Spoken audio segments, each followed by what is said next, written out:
Alright, hello and welcome to Twilight Princess.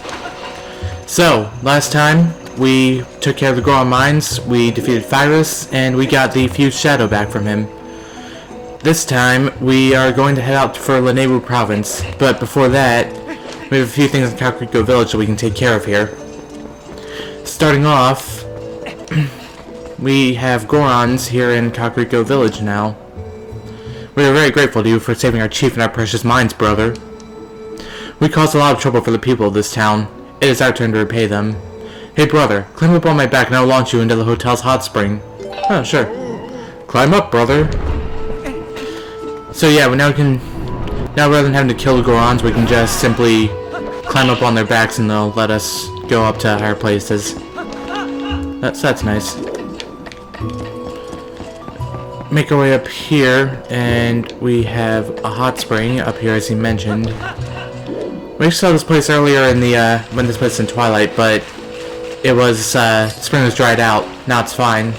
Of course, if you stand in this hot spring like you do in the one in Death Mountain, then your hearts will slowly be restored. But with the spirit spring right next to it, and in a much more easily accessible location, this one's kind of worthless.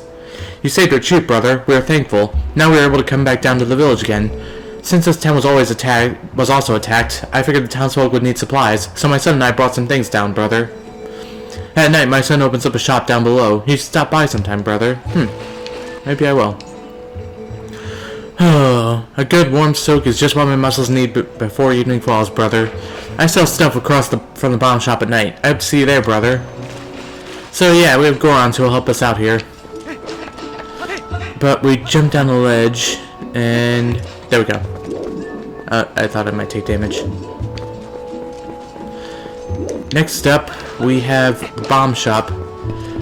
There's, we also saw the inside of this place in the Twilight, but once again, there wasn't much to see.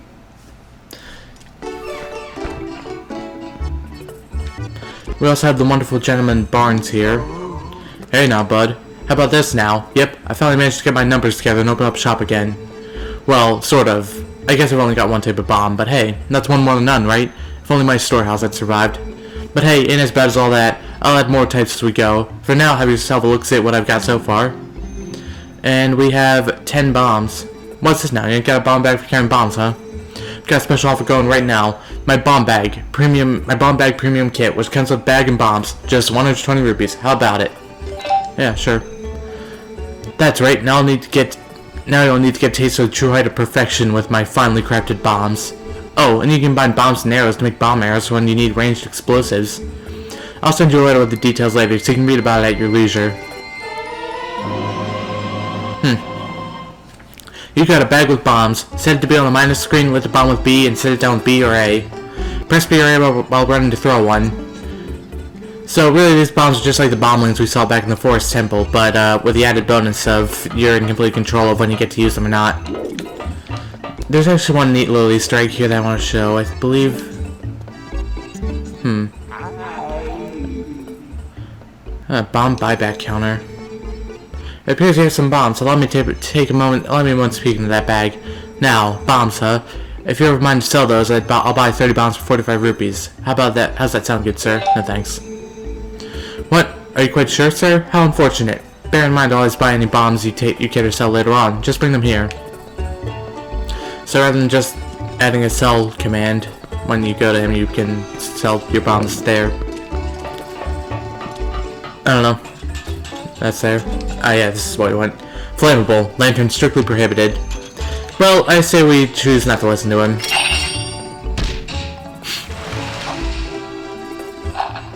And that's what happens. Just a neat little touch, I always like that.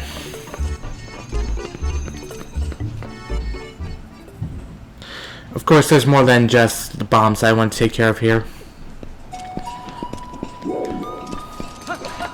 So, once again, just like when we were in the Twilight, we had to make our way up here to take care of a few bugs. However, if we go up here now, we'll find a few other interesting things. Like this Goron.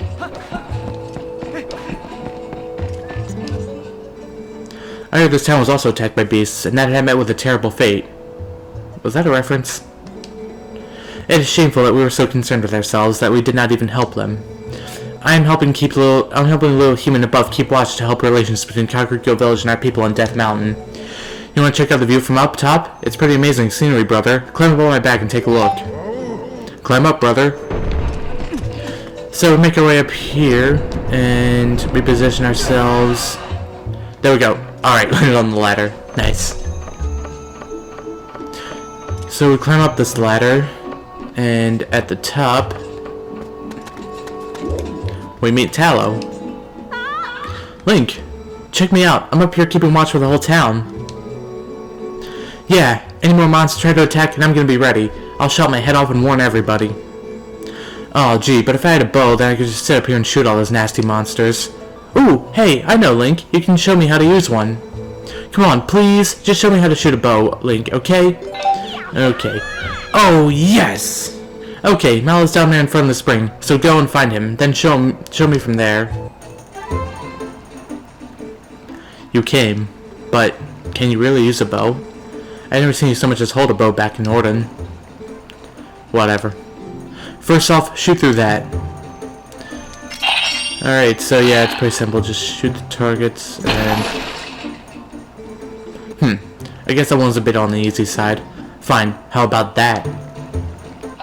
Also a fairly easy target, just...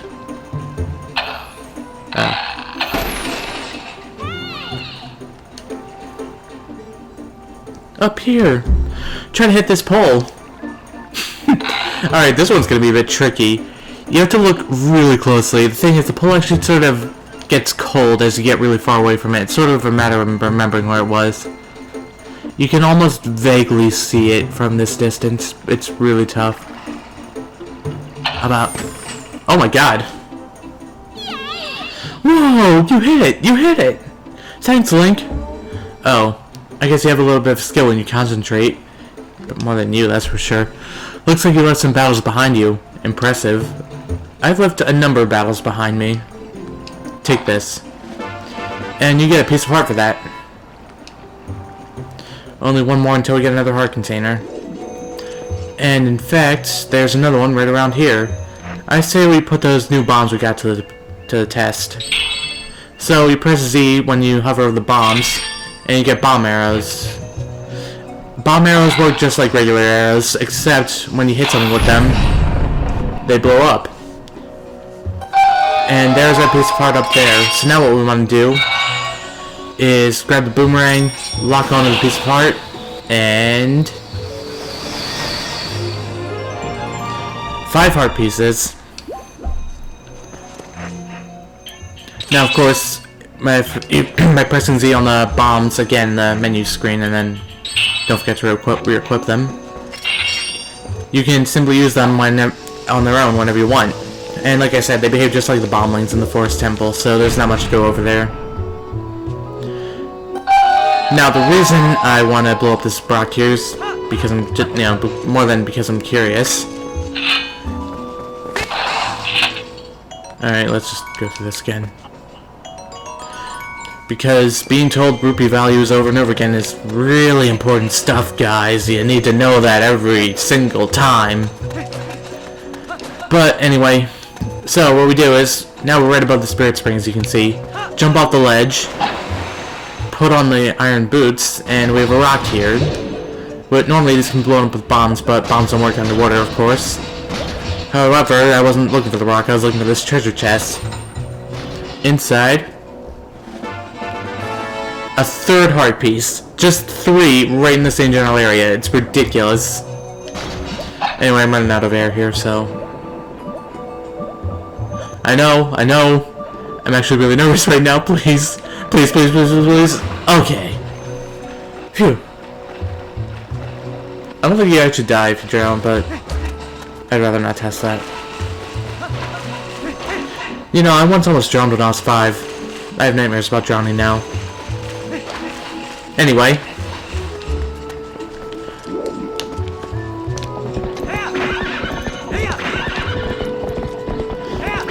So, that's all I had to take care of in Kakariko Village here. So we make our way back out. And no one's gonna open that gate for us. That's lovely.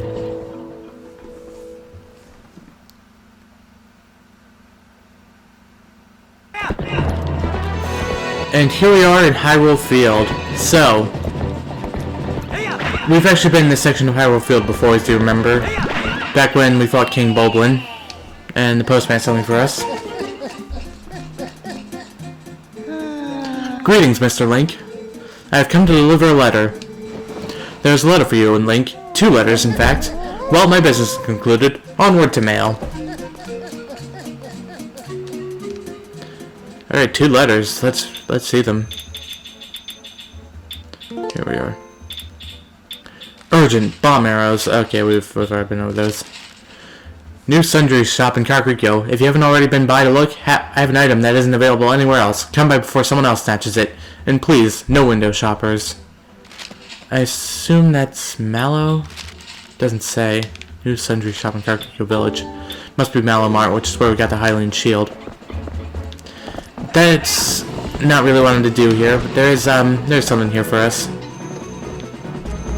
So we got this rock right here, right? Put that down, blow it up.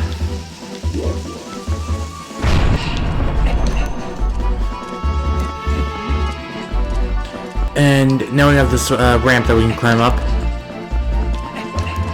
And we got a whole thing to go through here. Whoa. Okay.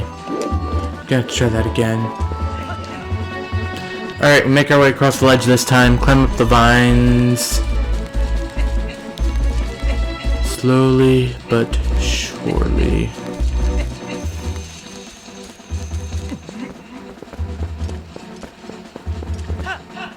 And now to shoot a bomb arrow at this rock.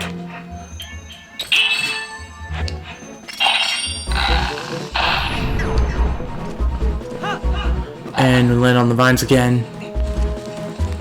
And make our way up.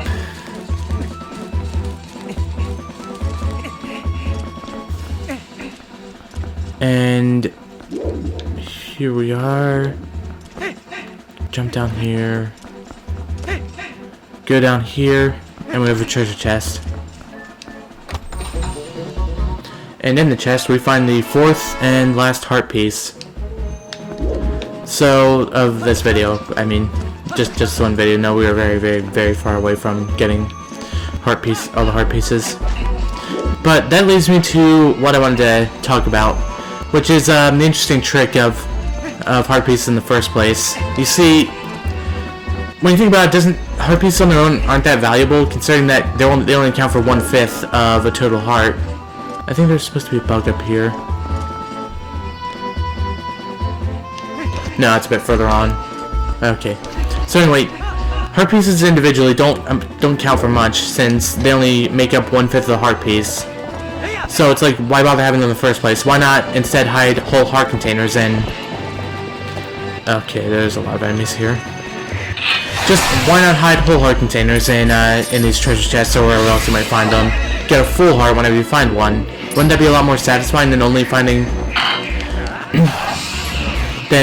a heart piece and only being 1/5 of the way towards another heart container? Well, yes and no. I imagine that the more immediate reward of collecting... Hang on, got a bug here.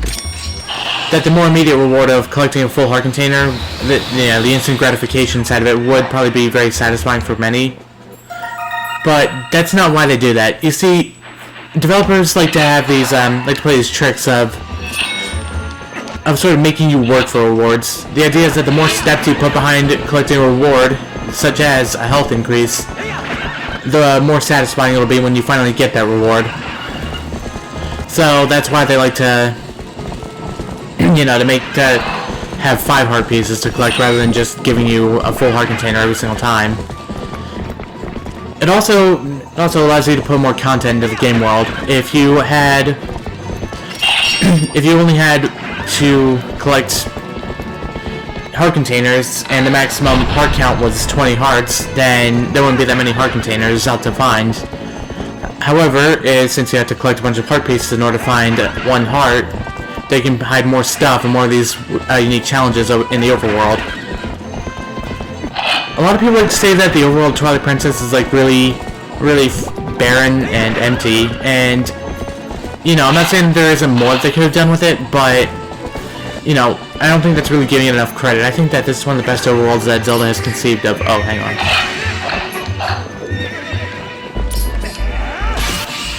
You know, it's like, it's not entirely fair to say that it's barren when it's like, you know, compared to its predecessors, there is a lot that Twilight Princess has done better than other Zelda games. I don't think I'm supposed to be here just yet. There's stuff for us in this cave, but I just wanted to show it off. We can't get any of it right now, but we will be able to find the stuff later on. Just simply wanted to... Well, admittedly, the rock was nagging me ever since we were in the Twilight of Kakariko. Hang on. Didn't I collect that bug?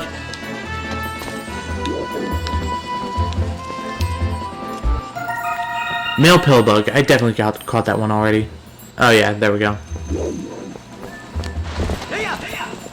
I'm not the most avid bug hunter in the world, so...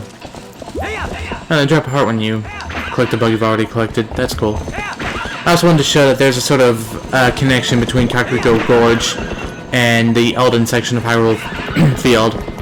So, there's a bit more for you to find that way.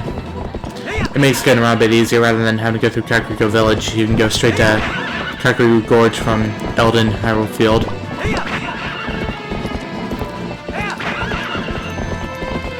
So yeah, So once again, I'm not, you know, it isn't entirely fair to say that Twilight Princess's overworld is lacking in content, but again, in comparison to Hyrule Field of Ocarina of Time, where, you know, there's absolutely nothing but Lon Lon Ranch, which even then can count as its own separate area rather than an actual part of Hyrule Field, or the Wind Waker, where it's like there is stuff in it, but it's all just so far apart and there's so much sailing you have to go through in order to get to any of it. Oh, crud. They like to make these bug hunts difficult.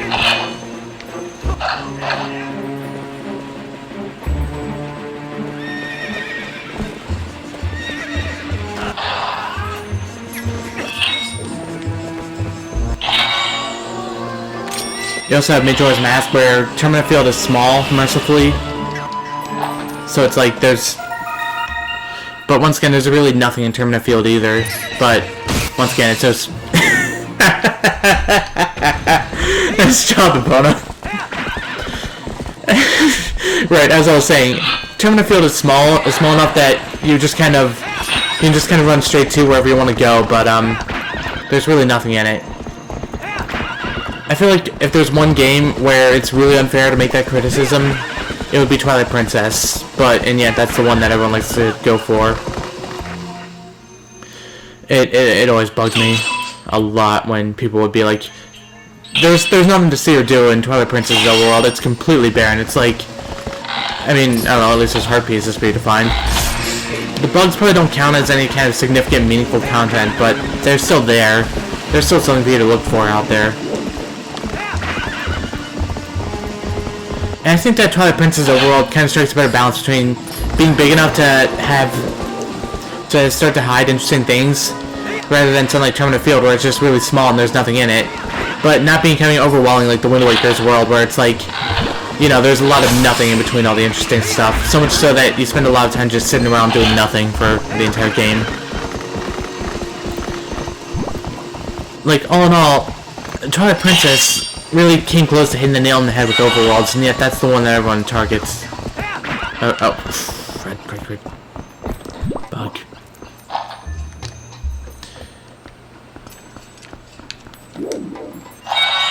Okay. Although I guess for the best overworld in Zelda history, I'd have to go to Breath of the Wild, of course. That one's certainly not lacking in content.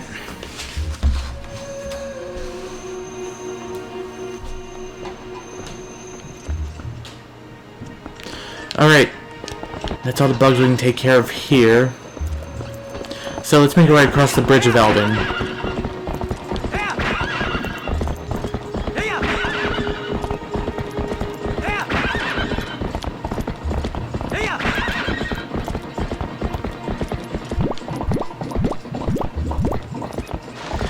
Alright, so on the other side we have these boulders, so we can blow these up.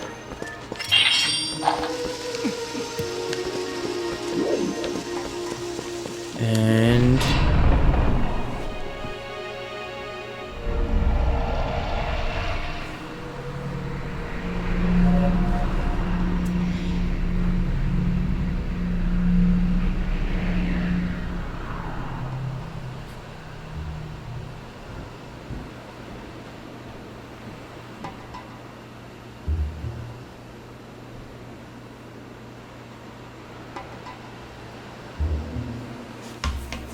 pretty unexpected, huh?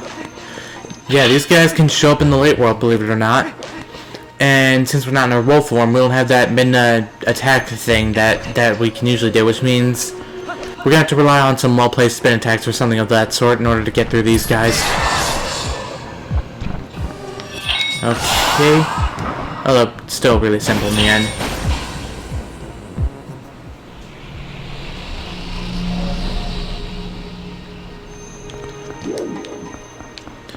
As well as that, they destroyed the Bridge of Eldin, took out a large chunk of it. So, the Bridge of Eldin is permanently inaccessible, uncrossable, you can say.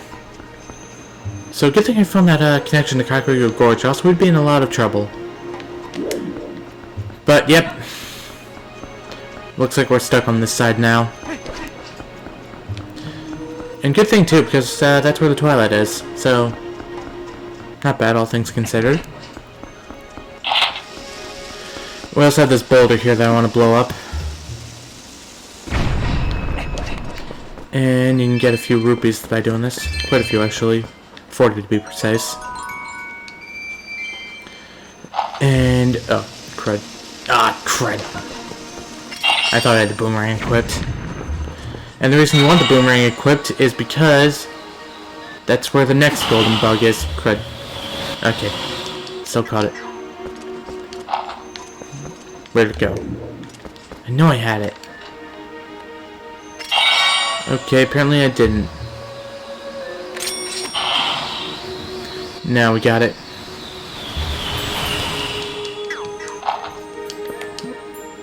Okay, there we are. And that's the female phasmid right there. Those are all the bugs available in this section of Hyrule Field. How many does that make exactly? 2, 4, 6, 8, 10. 10 out of 24 golden bugs so far. Alright. Like I said, these bugs will be useful. We just simply haven't found that use for them yet. We also have this ledge up here, but there's no way for us to reach it right now. We're just kind of stuck here. So that's all to take care of.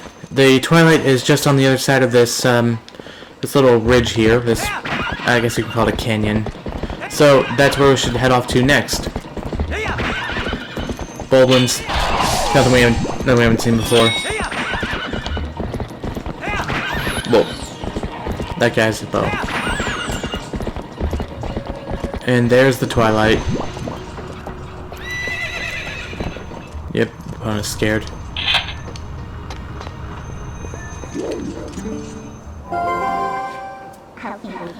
Ah, we're finally here. There's only one fused shadow left. So this is the last of the Twilight you'll see, I guess. Whether or not you accomplish your final task and survive is up to you.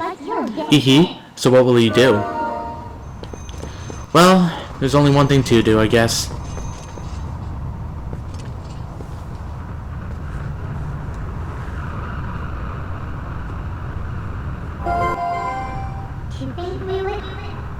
Want to let you into the Twilight?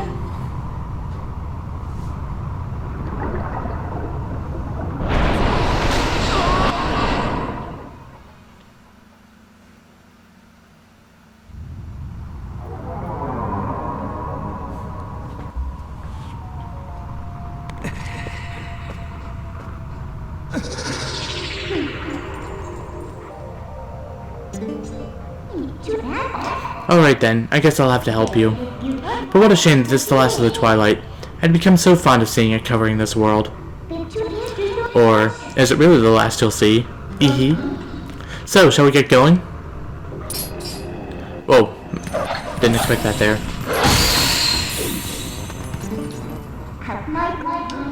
Yeah. Well, like Midna said, here we are on the last of the Twilight. Next time on The Legend of Zelda Twilight Princess, well, to make our way through, I guess. See you guys then.